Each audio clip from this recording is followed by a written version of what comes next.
I was thinking about this question because when I was growing up, I lived in a very small community in rural West Virginia, and my library did not have any books by authors who were not white by and large.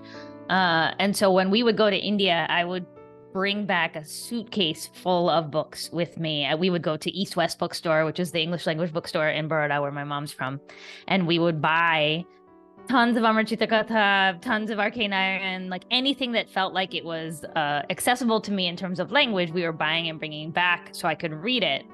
The challenge was that I could read those things and feel some connection myself in them because the experiences that I was seeing on those pages wasn't my experience of growing up Desi in West Virginia.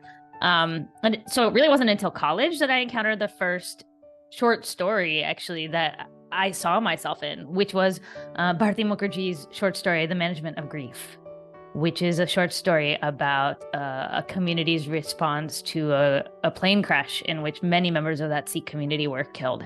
But the people in that story, they sounded like me. They were not in India. They were in Canada. They were second generation folks. It was a diaspora story. And I think in terms of my age, like diaspora stories really only started to exist around the time that I was 18 or 19 years old. And then there were many that came after that. But that story for me was the first time when I realized that like literature could reflect me and could reflect more of me than I had seen on the shelves of the Crosslands Library, and also more of me than I could see when I went to East West Bookstore in Baroda, that there was a kind of literature that had the potential to exist that really highlighted pieces of my identity that I wasn't seeing in either of those places.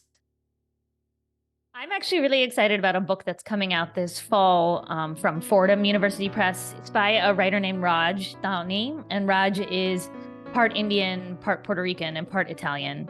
And he has written a memoir that's called A Colorful Palette, which is about this experience of growing up at the intersection of Desi Italian and Puerto Rican, and really fuses stories of childhood with stories of food, and talks about how food can be such an entry point for us into the different parts of our identity, and how we can learn our history and learn our culture through cooking.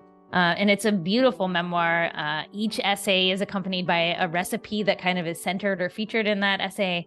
And I think so many young people growing up in this moment being bicultural or multi-ethnic is more and more common. And so in the same way that I needed Bharti Mukherjee's story, I think kids now need stories that hold all of that complexity. And Raj's story is one that I think will really appeal to young people who don't want to feel like they have to check one box.